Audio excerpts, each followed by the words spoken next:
10 p.m., 14th of April 2009.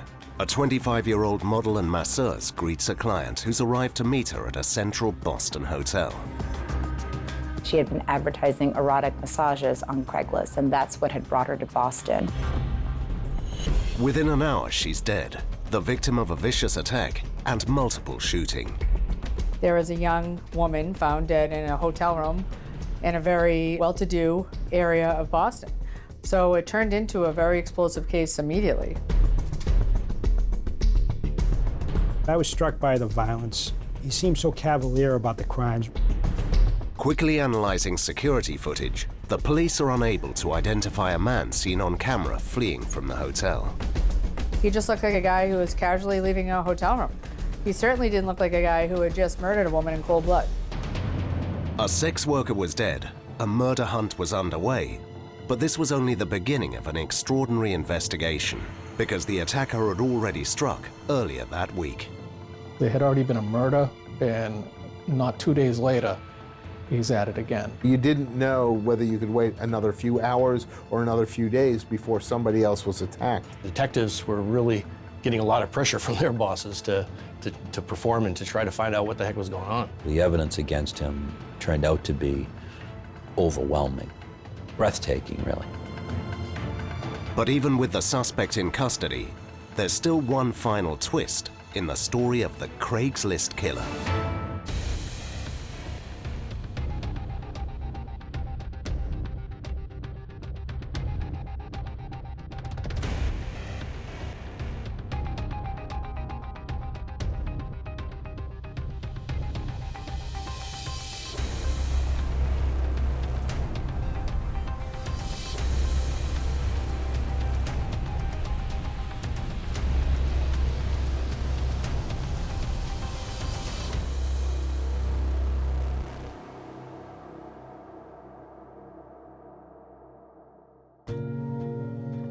Sex as an accessible commodity has been revolutionized by the internet.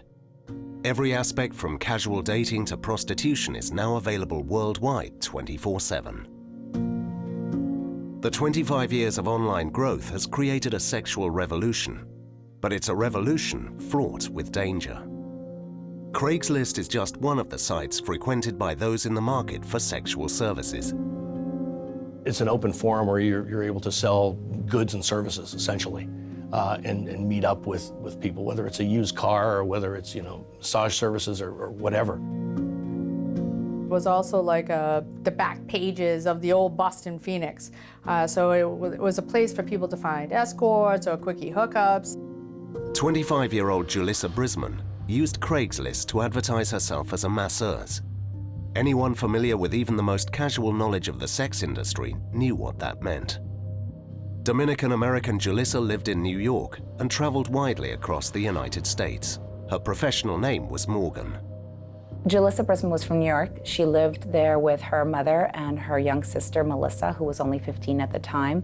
And her mother, Carmen Guzman, had emigrated from the Dominican Republic, where she was a doctor. Julissa had a pretty scrappy background. She had to scrap a living together, and many of the ways that she did that was through modeling, and another way that she did that was through Craigslist, by advertising these services on Craigslist. She was just a few months shy of graduating from City College in New York, and her ambition was to become a counselor helping people recover from substance use disorders. A young woman of some promise, but she was visiting our city, and she was participating in sort of an exotic massage type of services that she was providing, and she was doing it in hotel rooms in Boston. She obviously was a complex person who wasn't on Craigslist because this was just who she was. She was on Craigslist. She was trying to make money. She was trying to support her family. She was specifically trying to support her sister and pay for her schooling. Julissa Brisman had a lot of goals and a lot of dreams, and it was definitely not to stay on Craigslist. On the night of the 14th of April 2009, Brisman had made herself available for work through a series of classifieds on Craigslist. Her base was Boston's Marriott Copley Place Hotel. Her online address, massagesbymorganboston@yahoo.com. When her appointment would show up at wherever she was at this particular hotel. The individual would call a phone number for a friend of Jalissa's, and then that person, her friend, would then give the appointment person the room number where they had to go to. Jalissa would then contact her friend when the man left to let her know she was safe. She would call her and say, you know, I've done my job and he's gone and I'm okay. By 9 p.m., Jalissa had made an arrangement with a client called Andy. The two had phoned and emailed back and forth to arrange the time and agreed on 10 p.m. that night. At around 9:45 p.m., Andy called and Jalissa's friend told him to go to her room on the 20th floor at 10 p.m. It was a normal arrangement, and nothing could have prepared Jalissa for what happened next. As she opened the door, Andy came into the room. He immediately attacked Jalissa, overpowering her, bashing her on the head with a gun. In a frenzied and unprovoked attack, Jalissa tried to protect herself, scraping at the attacker. 3 shots rang out, and Jalissa fell to the floor. Startled by screams coming from the room, other guests alerted the hotel security, who found Jalissa in her underwear, lying in the doorway of her hotel room. Security, believing the incident to be a stabbing, immediately alerted the Boston police. And around 10 o'clock that night, we got a call for a stabbing. When we got to the hotel, we quickly realized it wasn't a stabbing at all. It was a shooting. There were shell casings on the ground. The initial reports from the victims didn't say anything about shots, so when the victim was found injured, security officers at the hotel thought it was a stabbing.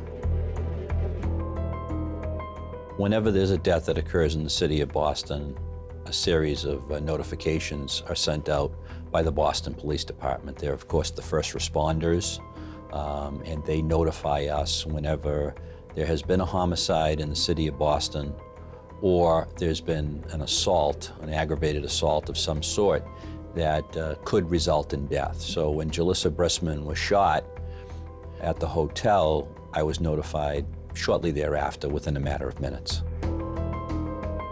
She was covered in blood with a plastic zip tie around one wrist. First responders rushed her to Boston Medical Center, but within minutes of her arrival, she was pronounced dead. She'd suffered a fractured skull in multiple places from being hit with a gun. She was shot 3 times, 1 shot to her chest, 1 to her stomach, and 1 into her heart. She also had bruises and welts on her wrists. Despite this, it appeared from her fingernails that she had managed to scratch her attacker. There was evidence that Jalissa put up a fight. Besides the gunshot wounds, she had lacerations to her head, which appeared to have been caused by being pistol whipped.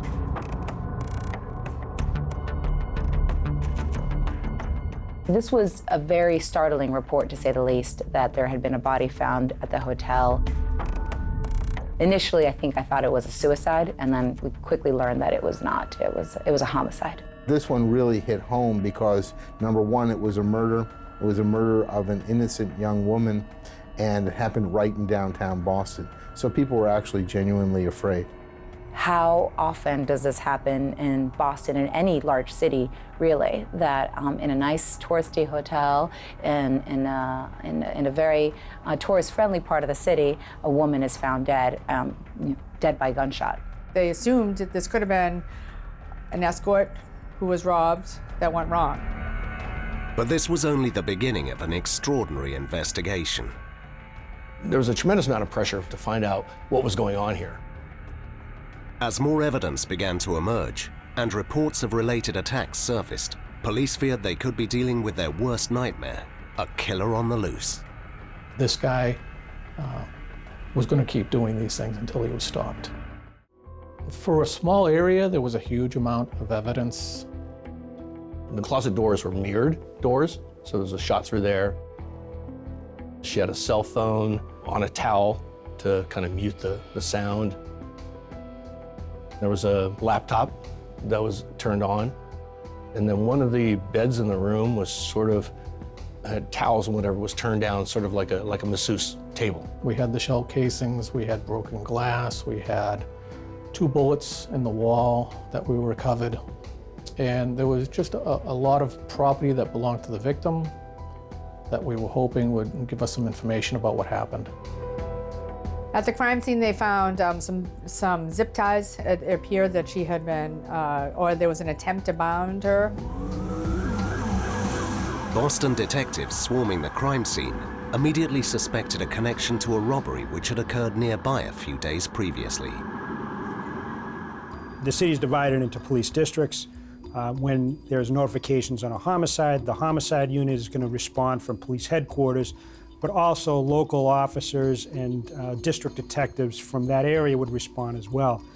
Those district detectives had been involved in an investigation of a robbery of another woman at a nearby hotel, the Westin Hotel. Tricia Leffler, a 26-year-old Las Vegas masseuse who advertised her service on Craigslist, had been bound and robbed in a Boston hotel. When we arrived at the scene and we spoke with the District 4 detectives, they told us that this scene was very similar to something that happened 4 days earlier at the Westin Hotel down the street, where a woman who was advertising on Craigslist had been robbed. And from that point on, the police began to recover video surveillance evidence from the 2 hotels, the Marriott Hotel and the Westin Hotel. They began to suspect that these may be related and maybe the perpetrator may be the same person. Investigators had yet to identify the Marriott victim, but were about to get help from a valuable source. A friend of Julissa's who was using the pseudonym Mary to protect her identity.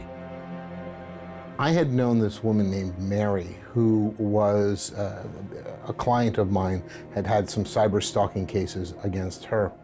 And so she had called me within a few hours of the Craigslist murder case because the woman who was murdered, Julissa Brisman, was her best friend and also was a client of hers. Mary was very upset. I mean, this was her best friend who had just been murdered, and she wanted to know how she could help and how she could work with the police to help find the murderer. Julissa was supposed to meet a client that night in the hotel in Boston, and that she had never heard from her again. She was supposed to call her after the appointment. So she called over and over again, was never able to reach her friend Julissa, so she called hotel security, and that's when she found out that Julissa had been murdered. After I spoke with Mary and got the information from her, I then contacted Detective Duff to give him the information that we had and to help him in his investigation. By now, the media had picked up on Julissa's story, and the suspect was being dubbed the Craigslist Killer by several news organizations who were reporting on the murder. As the case began to unfold in the public, we learned details about the victim, among them that she had been advertising on Craigslist and that she had been advertising erotic massages on Craigslist, and that's what had brought her to Boston.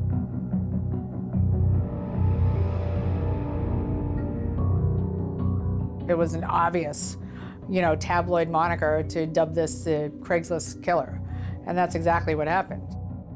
And of course, if there had been a media storm before, it turned into a hurricane. The police investigation now split into 2 separate inquiries, one tracking Julissa's killer and a second examining whether the murder and the robbery were linked. The victim of the robbery was keen to cooperate. This young woman was a prostitute who was from Las Vegas, and she had been robbed at gunpoint by the man who had solicited her. She told us she had been in Boston and had been booking appointments. Someone answered one of the ads and showed up at her hotel room. A male, approximately in his 30s or late 20s, he was taken up to her room. She escorted him up there. No sooner did she get into the room when he turned the tables on her relatively quickly. He pulled out a gun, pointed it at her. He restrained her with zip ties, and then he proceeded to put on some gloves and ransack the hotel room. He got some money, some other valuables, I believe, as well as he took 2 pair of her underwear from the room. And then she was restrained. He strengthened those restraints, tied her onto a doorknob, bound her mouth with duct tape, cut the wires on the telephone. He removed the battery from her cell phone, and then he left the premises. She was able to extricate herself, and she called the police. And when she called the police, they of course came. They took forensic information, including a piece of duct tape that the assailant had used to tie her hands together. And this duct tape had a fingerprint that the assailant had inadvertently left behind. But the fingerprint didn't match anyone on the police database. Detectives now focused on the CCTV images of the man they believed was the killer. One of the things that the district detectives did immediately was look for surveillance cameras that might give them an indication about who was coming and going from the hotel at that time. The hotel only had surveillance cameras in the lobby, and they were actually able to see somebody on the surveillance camera that matched the description of the person involved in the incident 4 days previously. They retrieved the video surveillance footage because they knew the same time periods of both. And as they reviewed the video surveillance video, they saw a suspect that appeared to be the same individual in both places during both events. And that was kind of their first lead. With huge media attention brewing, the Boston police decided to release images of their suspect to the press. There was a lot of media activity around this case. One of the things that added to this was we released photos of the suspect to the media the next morning on the 15th. And immediately we started getting tips from people. They had surveillance photos from Tricia Leffler's scene that they compared to a guy who was very nonchalantly walking out of the hotel. He had a baseball cap on like every other frat boy in Boston. He was very nondescript. He didn't look in any way panicked or nervous. He just looked like a guy who was casually leaving a hotel room. Some of the tips were very specific. They gave names, they gave locations, they gave addresses. Those sorts of tips we did look at. We examined people's backgrounds, whether or not they had a criminal record, but that takes a lot of manpower. In this case, we ended up using people from the Special Investigation Unit, the Intelligence Unit, the Fugitive Unit to assist us. And that was very different for us because usually in a homicide case, after the crime scene is done and all the initial responding officers and detectives leave, it's pretty much up to the homicide squad to follow up on the case, conduct interviews, canvass the area, look for surveillance video. And usually it's just the homicide squad working a case. This case was very different. There were so many tips coming in, we needed a lot more manpower to investigate these things. We needed a lot more assistance. But as the police followed leads and sifted through evidence, the Craigslist killer struck again. There had already been a murder, and not 2 days later, he's at it again. Since you had 2 instances so close together, were they dealing with potentially a serial killer? The victim even said, "I think it's the guy from Boston." Evidence now strongly suggested that they were dealing with a serial attacker who just a few days before the murder of Julissa had robbed another escort, Tricia Leffler, using a similar modus operandi. And now, just 48 hours after the murder of Julissa, the Craigslist killer would strike again. 2 days after Julissa's murder, we got a phone call from Warwick, Rhode Island, from the police, saying that there was an incident at one of their hotels with a woman who was advertising on Craigslist, and they thought it was the same suspect. The robbery in Rhode Island bore all the hallmarks of the Craigslist killer, an escort robbed in her hotel room by a client booked over the internet. Someone answered the ad and came to her room and almost immediately pulled out a gun and had white wire ties and fastened her wrists, In this case, he didn't use duct tape. He used a ball gag on the victim and put that in her mouth, and he started going through her room to steal her belongings. The robbery was interrupted when the woman's boyfriend came to the room after not hearing from her about whether or not everything was going okay with the client. And he immediately backed out of the room when he brandished his firearm. He went one way down the hallway, and the suspect went down the hallway the other. When he was running away, he was also captured on video surveillance, and he was touching a railing as he was running, or he touched a railing while he was running. But the fingerprint didn't match anything in any of the databases, so they weren't able to identify the individual there. But they were very, very interested in electronic evidence primarily because the suspect was talking on the phone as well as texting. So they started to go down that road. The killer had struck 3 times within a week around the Boston area. His first attack was at the Westin Copley Place Hotel, where he'd attacked Tricia Leffler. The escort was bound, gagged, and robbed at gunpoint on April the 10th. On April the 14th, he shot and killed Julissa Brisman at the Copley Marriott. And then on April the 16th, in a frenzied attack, he bound and attempted to rob Corinne Scott at the Holiday Inn Express in Warwick, Rhode Island. The robbery was aborted when the perpetrator was interrupted by the exotic dancer's boyfriend. The fact that the robberies were over such a short period of time and continued after the murder did cause us concern, because he had murdered somebody, and 2 days later he was right back at it again doing another robbery, still armed with the same handgun, still binding people with white wire ties. He didn't care. He had no remorse. He wasn't thinking about anyone else except himself. Alongside the CCTV images of their suspect, Boston police had clues provided by Mary, a friend and co-worker of Julissa. She shared the killer's email address and phone number with lawyer and cyber forensics expert Mark Rush, who was cooperating with the Boston police. I had the main contact information that Mary got by setting up the appointment within a few hours of the murder. So by 7 or 8 o'clock in the morning the following day, I already had that information. By 3 or 4 o'clock in the afternoon, I'd shared that with the Boston Police Department.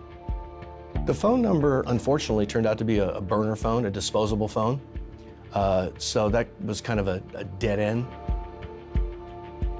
One of the things that the police had is they had the surveillance photographs from the hotel in Boston and surveillance from the other hotels as well.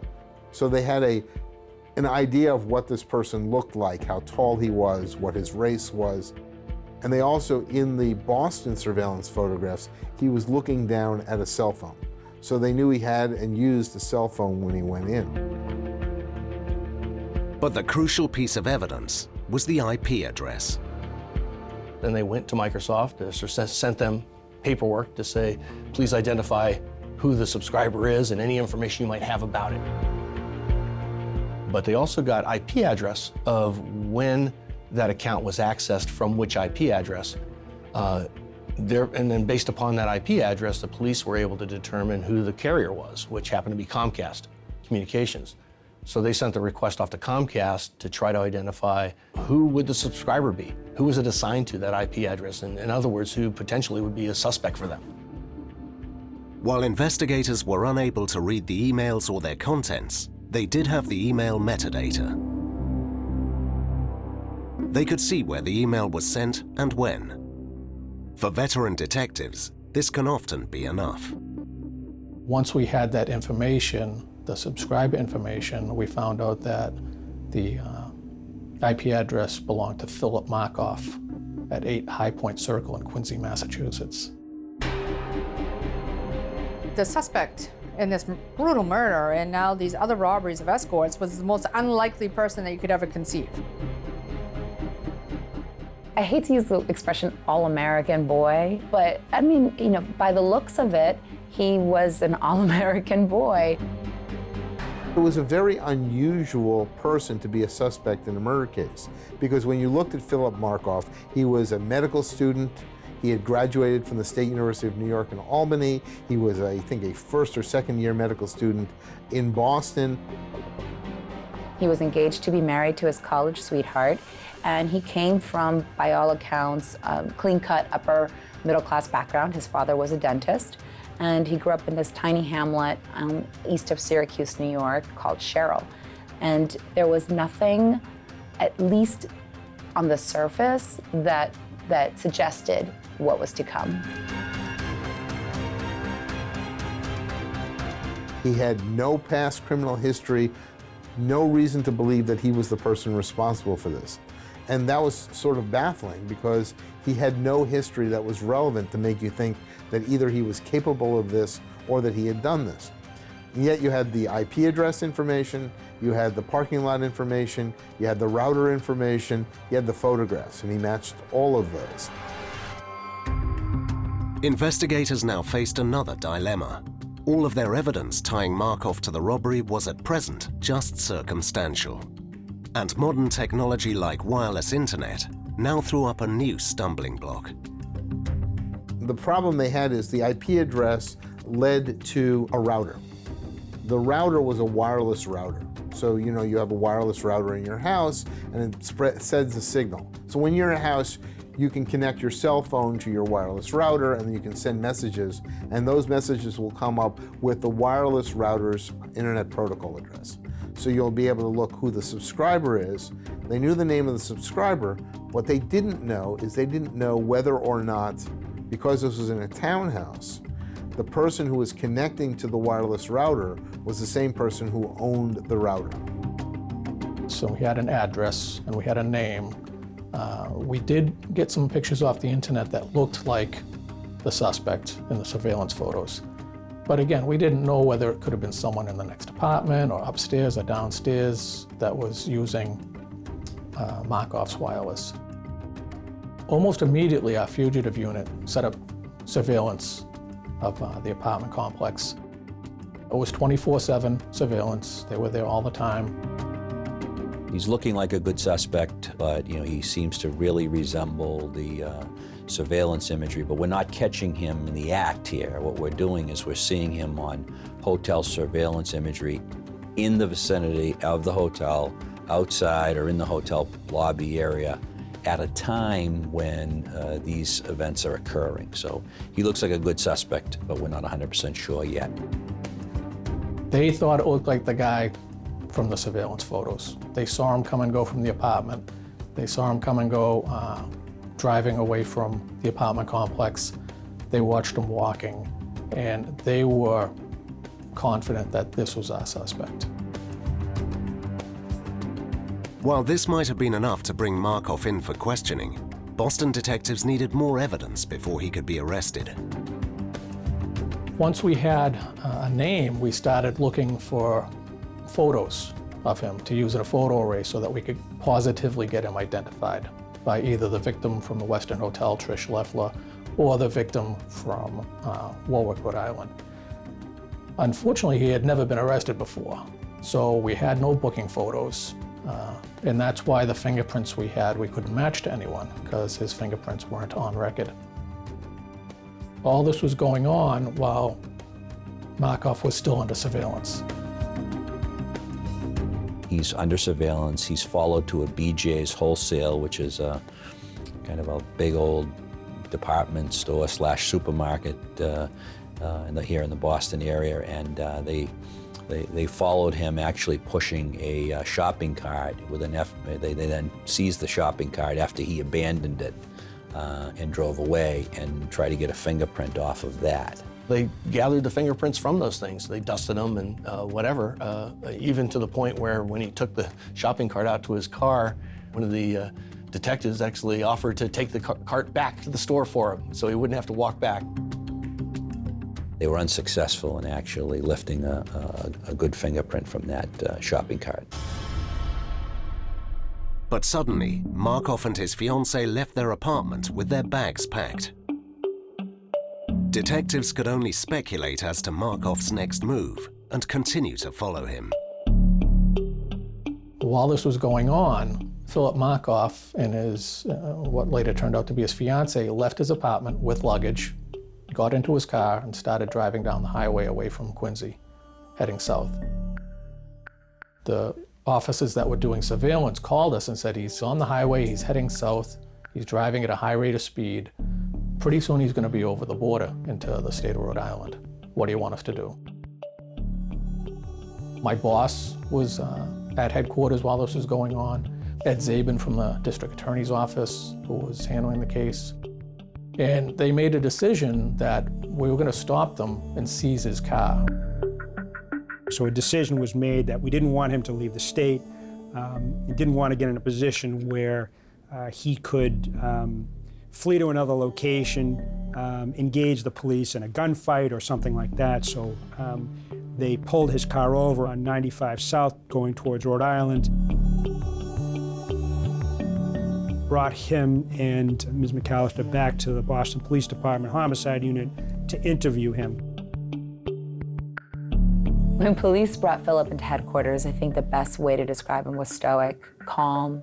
He did not admit to anything. He was very careful in what he said. He didn't really even ask why they were taking him in for questioning. So that raised some eyebrows as well. Markoff was now in the custody of the Boston Police Department, but he was playing his cards close to his chest. Did you see the sign when you walked in the door? No. It says the homicide unit, and I introduced myself as a homicide detective. So that tells you Okay. at least something that we're talking some serious stuff here, okay? He did think he was smarter than anybody else, that he was able to get away with it. But as detectives interrogated Markoff, forensics were building up a devastating case against him. But there was one twist left in the story of the Craigslist Killer. He clearly didn't want to go to trial. I mean, he was a smart man, and the outcome was pretty clear to him. So he did not want to spend the rest of his life in prison. He certainly did not panic or react in any way that would suggest that he knew what was happening. All right, for the record, today's date is April 20th, the year 2009. The time is 2:45 p.m. The young man being interviewed here this afternoon is Mr. Philip. Would you pronounce and spell your last name, please? Markoff, M-A-R-K-O-F-F.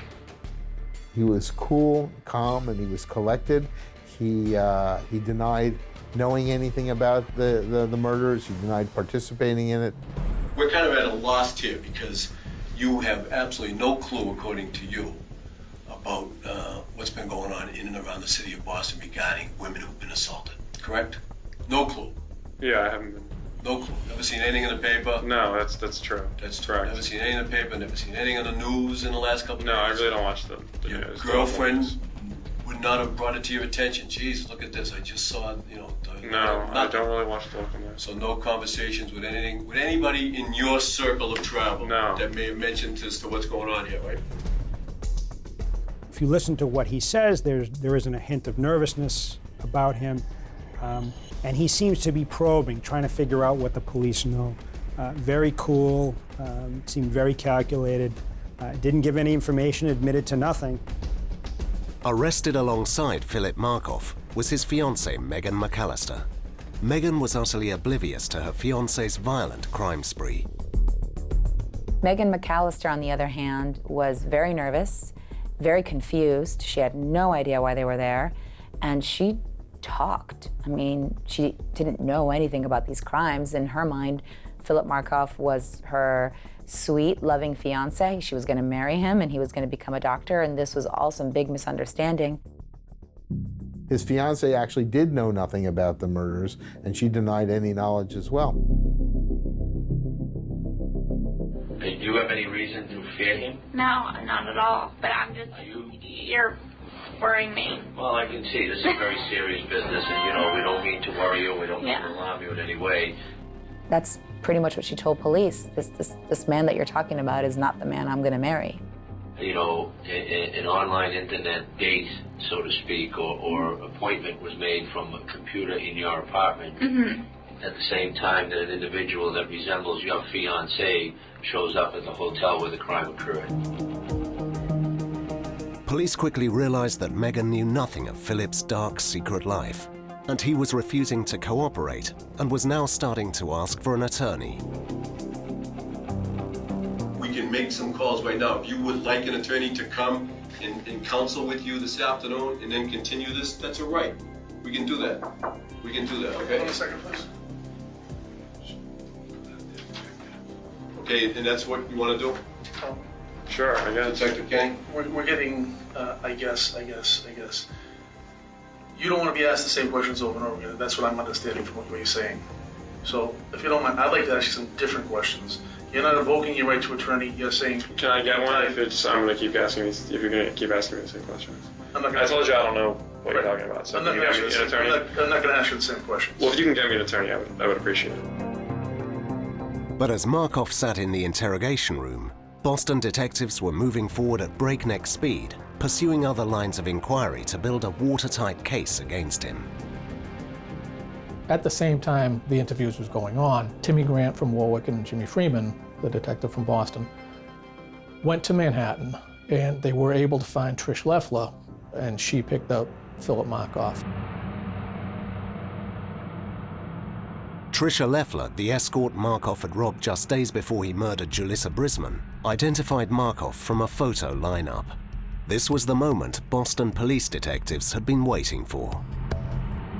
When she made the identification that she was 1,000,000% sure that this was the man who robbed her. We don't hear that all the time. At that point, we knew Philip Markoff was not leaving headquarters to go back home. So I authorized the arrest and charged him with murder and armed robbery. As a result of that, the police applied for and received from a judge a warrant to search his apartment in Quincy. That search produced a treasure trove of evidence, really, that points, unquestionably, unequivocally to Philip Markoff as the Craigslist killer. As we started the search warrant, we found a few things initially. We found a holster for a firearm. We found white wire ties. And we found a ball cap, which looked similar to the ball cap that was worn in the surveillance video. We found a laptop computer, but none of these things were really earth-shattering.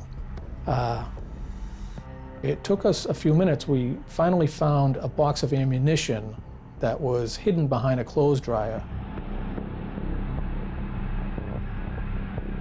We had searched his bedroom, and during that search, Bob Kenny found the firearm secreted in a hollowed-out book, a Gray's Anatomy textbook.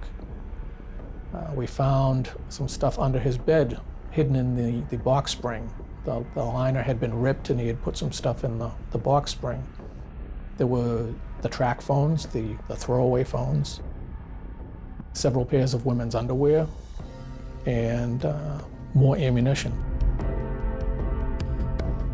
Most compelling and damning of all, when he was arrested, he was wearing a pair of loafers, brown loafers, I believe, and those loafers had bloodstains on them, visible actually to the naked eye. And those bloodstains were tested, and Julissa Brisman's DNA profile was in that blood, so it was her blood. So even after he had murdered Julissa, he was still walking around town with the shoes that he wore on the day he killed her with Julissa's blood on them. On any other case, just having the victim's blood on the suspect's clothes would have been the key piece of evidence. But in this case, it was just one more piece of evidence because we had so much against him. The wealth of forensic evidence, both physical and electronic, that detectives had to tie Philip to his violent crimes was breathtaking, even to veteran detectives. We rarely have cases where we have this kind of, treasure trove or volume of evidence. This was the kind of case that it was a dream for detectives when you think about it. I mean, not only was there physical evidence, fingerprints, blood, there was also computer forensic evidence. It It was a slam dunk case. There was no way that Philip Markoff wasn't going to be going to prison for the rest of his life. It was so overwhelming, so powerful. It wasn't proof beyond a reasonable doubt in our mind if the case had ever gone to trial. It really was proof beyond all doubt, proof beyond the possibility of innocence. But Philip Markoff was determined to avoid facing justice. Before he could be made to stand trial, the Craigslist killer struck one more time. Philip Markoff went into custody. The trial was all set to start. It's unclear what kind of a defense was going to be launched. There was so much evidence against him. So the assumption was, of course, that it was going to be an insanity defense. So what he did is that he laid out photos of Megan McAllister. He took one of the the electrical outlet covers off the wall of his jail cell. He shaved it down to a very fine point, and it had to take time against a concrete wall until he got it sharp enough for him to rake it over his major arteries. He laid down in his bed, he covered himself with a blanket, and he bled out. Philip Markoff was found dead in his jail cell, and it was 1 year to the date that he was supposed to get married. He took his own blood and wrote the nickname that he had had for his fiancée, Pocket, over the door of the cell. So the lasting image that this girl had is that he laid out all of their photos together and wrote Pocket in his own blood in the cell where he would die. The case died when Philip Markoff died. With the death of Philip Markoff, detectives were left with one unanswered question. Why did he do it? What drove this medical student to commit a series of violent robberies, one of which ended with the brutal murder of Julissa Brisman? There was a certain sense of closure, but there was also a certain sense that you never really got to an ultimate fact-finding. You never found that, and even to this day, the big question that remains is why? I think the murder of Julissa was accidental. I don't think he really intended to go off and do that. He seemed to be more into the robbery game. He was an individual who seemed like he had everything going for him. He was a bright young man, had a big future ahead of him, was about to get married, and without apparently any warning, and he went on this very violent spree of assaulting women. He seemed so cavalier about the crimes. He continued to commit these crimes even after, he knew everyone was looking for him. That was disturbing as well. I think Julissa was cheated of justice. There was no opportunity to have a trial and to air out everything that happened in court so that everyone could see exactly what happened. So she was cheated. He cheated her by killing himself. I think for people in Massachusetts, the scariest thing was just how normal he appeared to be on the outside. He walked around with a baseball cap, and he had the same swagger as everybody else who goes to colleges here in the city. The fact that somebody could appear to be one of us, a normal, everyday, workaday person, and to be capable of such extreme violence and such calculated crimes, I think that's what the scariest part was for so many of us. Whenever there's a homicide in our city, it's a disturbing event for us. We're a very safe city, and we pride ourselves on that. One homicide is too many, but a young woman who was really trying to make a go of it in the world, came from very humble background, humble beginnings. She was a daughter, and she was a sister, and she was a friend. And whenever someone that stage of life is murdered in such a vicious way, it's heartbreaking for all of us. While I have no sympathy really for Philip Markoff, it was pretty astounding how his life went off the rails. And a profound example to all of us that things aren't always as they seem. I tell my prosecutors all the time, just keep an open mind about all this stuff, because it's very important that we do that. And that's what we saw here. Somebody who, he took those deep, dark secrets with him to the grave. We'll never really know.